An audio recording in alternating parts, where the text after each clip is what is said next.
March મહિનામાં એક વાત કહુંમાં એક વિડીયો મૂક્યો હતો જેમાં મેં 4 સ્ત્રોત કીધા હતા પેસિવ ઇન્કમના, એટલે આપણે સમય આપ્યા વગર આપણી મૂડી પૈસાની આવક ચાલુ રાખે એના માટેના.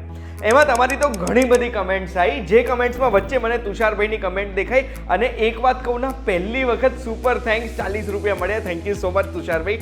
બીજી બધી જે કમેન્ટ્સ છે ને એમાં મેક્સિમમ કમેન્ટ્સ એ હતી કે પેસિવ ઇન્કમ કરવા માટે મૂડી જોઈએ અને મૂડી અમારી પાસે નથી.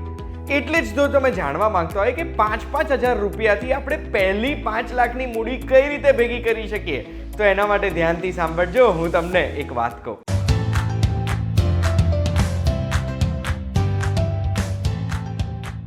એક વાત કહું, આપનું સ્વાગત છે. મારું નામ છે ગુંજુ ઠક્કર. આજનો એપિસોડ કોના માટે છે? એ દરેક વ્યક્તિ માટે છે જે સૌથી પહેલા તો એક મૂડી બનાવવા માંગે છે, જે મૂડીને યુઝ કરીને એ એક આવકનો સિક્યોર ગેરંટીડ સ્ત્રોત ઊભો કરવા માંગે છે. તો જે પેસિવ ઇન્કમ વાળો વિડીયો છે એની લિંક મેં ડિસ્ક્રિપ્શનમાં મૂકી છે, એ સમજવું હોય તો લિંક પર ક્લિક કરીને તમે જોઈ શકશો. આજે આપણે દર મહિને 5-5 હજાર રૂપિયા ઇન્વેસ્ટ કરવાના છે 5 વર્ષ માટે, અને આ 5-5 હજાર રૂપિયાથી આપણે 5 વર્ષની અંદર 5 લાખ રૂપિયાની પહેલી મૂડી આપણી બનાવી દઈશું, જે મૂડી એક આવક કરતી થઈ જાય. તો હવે આના માટે આપણે શું કરવાનું છે? આ 5-5 હજાર રૂપિયાના 3 ભાગ પાડવાના છે. સૌથી પહેલા 1500 રૂપિયા સેફ જગ્યાએ જશે. ભાઈ, મને બેકઅપમાં, સેફટીમાં વધારે રસ હોય છે, એટલે સેફ જગ્યા કઈ છે? તો પોસ્ટ ઓફિસથી સેફ કશું જ નથી. પોસ્ટ ઓફિસની રિકરિંગ ડિપોઝિટ સ્કીમ છે, 6.7% રિટર્ન આપે છે, જેમાં આપણે દર મહિને ઇન્વેસ્ટ કરવાનું હોય. 1500 રૂપિયા એમાં ઇન્વેસ્ટ કરીશું આપણે 5 વર્ષ માટે, તો 5 વર્ષે આપણું ઇન્વેસ્ટમેન્ટ થઈ ગયું હશે 1,06,000 રૂપિયા. સેકન્ડ ઇન્વેસ્ટમેન્ટ આપણે કરીશું સ્મોલ કેપ મ્યુચ્યુઅલ ફંડમાં. આ સ્મોલ કેપ મ્યુચ્યુઅલ ફંડ શું હોય? તો નાની નાની કંપનીઓ હોય જે હજુ મોટી નથી થઈ, એમાં એક મ્યુચ્યુઅલ ફંડ મેનેજર પૈસા ઇન્વેસ્ટ કરે છે. તમારા મારા કરતાં એ મ્યુચ્યુઅલ ફંડ મેનેજરને વધારે જ ખબર પડતી હોય છે, માર્કેટનું નોલેજ હોય છે, અને એક સારા ટ્રેક રેકોર્ડ વાળો સારા ફંડ હાઉસનો ફંડ સિલેક્ટ કરીને આપણે જો સ્મોલ કેપ મ્યુચ્યુઅલ ફંડમાં ઇન્વેસ્ટ કરીએ છીએ ને, તો એવા સંજોગોમાં આપણને વાર્ષિક 25 થી 30% રિટર્ન તો મળી જ જાય છે. લાંબા ગાળામાં હિસાબ મારીએ તો, ટૂંકા ગાળામાં આપણે જોઈશું તો કદાચ નુકસાન એ થયું હોય, પણ 5 વર્ષ માટે આપણે મૂકવાનું છે, એટલે એસઆઈપી ચાલુ કરી દઈશું. 1500 રૂપિયાની એસઆઈપી દર મહિને એક સરસ સ્મોલ કેપ મ્યુચ્યુઅલ ફંડમાં. તો 5 વર્ષે આ 1500 રૂપિયા કેટલા થયા હશે?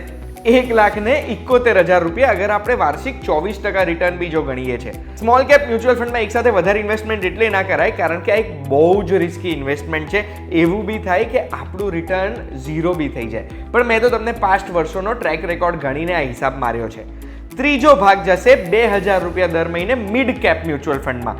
મિડ કેપ કંપનીઓ હોય એમાં બી છેલ્લા 10 વર્ષનો ટ્રેક રેકોર્ડ બહુ જ સારો રહ્યો છે. આપણે આમ જોવા જઈએ ને તો છેલ્લા 10 વર્ષનું રિટર્ન જોઈએ તો સારા મ્યુચ્યુઅલ ફંડે 18% વધારે રિટર્ન આપ્યું છે.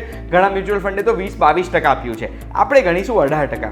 2,000 રૂપિયા દર મહિને આપણે 5 વર્ષ માટે એક મિડ કેપ મ્યુચ્યુઅલ ફંડમાં એસઆઈપી કરીશું ને, તો એનાથી આપણી મૂડી 5 વર્ષે 1,92,000 થઈ જશે. ટોટલ લગભગ 4,70,000 રૂપિયા જેવું થયું છે, એટલે 5 લાખની નજીક આપણે પહોંચી ગયા. પછી જો રિટર્ન વધતા ઓછા મળે છે, તો એવા સંજોગોમાં આપણી પહેલી મૂડી 5 લાખની ભેગી થઈ જશે. હવે આમાં તમને ઘણા બધા સવાલ થયા હશે. દર મહિને 5,000 રૂપિયા એટલે આપણે ટોટલ 5 વર્ષમાં 3 લાખ રૂપિયા ઇન્વેસ્ટ કર્યા અને 5 લાખ રૂપિયાની મૂડી ભેગી કરી, એમાં શું નવાઈ કરી? આવો જ સવાલ થયો હશે.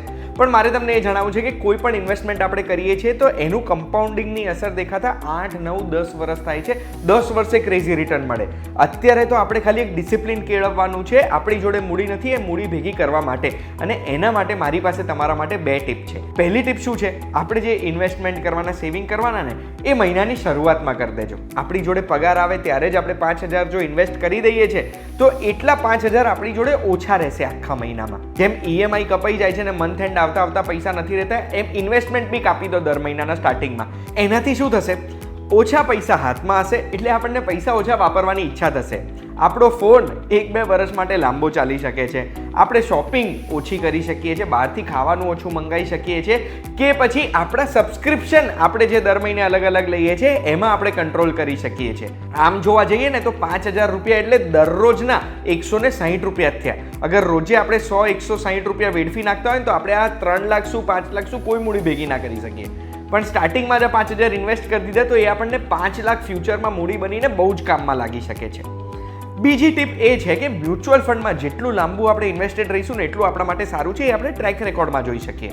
2013 થી 2020 સુધી કોઈ પણ મ્યુચ્યુઅલ ફંડ તમે જોશો ને તો એને 8%, 9%, 10%થી વધારે રિટર્ન આપ્યા જ નથી. સ્મોલ કેપ હોય, મિડ કેપ હોય, કોઈ બી મ્યુચ્યુઅલ ફંડમાં. પણ 2020થી 2024 સુધી જે એક્સપ્લોઝિવ રિટર્ન આપ્યા છે, ઘણા મ્યુચ્યુઅલ ફંડે 40%, ઘણા મ્યુચ્યુઅલ ફંડે 77% રિટર્ન્સ આપ્યા છે. એટલે એ જે વધારે રિટર્ન મળ્યા એ 2013થી 2020 સુધીનો જે ટ્રેક હતો એને એવરેજ આઉટ કરીને અત્યારે આપણને 20-25% જેવું રિટર્ન દેખાય છે. એટલે મ્યુચ્યુઅલ ફંડ હોય, શેર્સ હોય, ક્યાંય બી લાંબુ તમે ઇન્વેસ્ટેડ રહેશો ને તો આપણા માટે વધારે ફાયદાકારક છે. અત્યારે આપણે 5 વર્ષમાં એક મૂડી ભેગી કરવી હતી એટલે આ કેલ્ક્યુલેશન કર્યું છે, પણ જેટલી લાંબી બચતની આદત રાખશો એટલું તમને કમ્પાઉન્ડિંગનો ફાયદો મળશે. બાકી એક વાત કહું, તમે રેગ્યુલરલી જોતા હશો તો તમને ખબર જ હશે કે જેટલું લાંબુ ઇન્વેસ્ટેડ રહીશું એટલું જ ફાયદાકારક છે. આ વિડીયોની માહિતીથી તમારી એક પ્રોબ્લેમ મેં સોલ્વ કરી હોય તો બસ આવી જ માહિતી માટે એક વાત કહું, જોતા રહેજો. આપણે ફરી મળીશું.